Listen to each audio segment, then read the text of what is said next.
يا لها من رحلة نورانية ومعجزة نبوية. سبحان الذي أسرى بعبده ليلا من المسجد الحرام إلى المسجد الأقصى الذي باركنا حوله لنريه من آياتنا، إنه هو السميع البصير.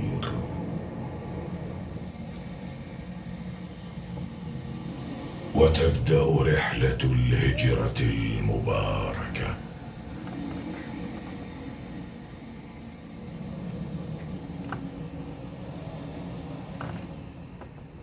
وتستمر الرحلة حتى تظهر معالم المدينة بنخلها وحراتها.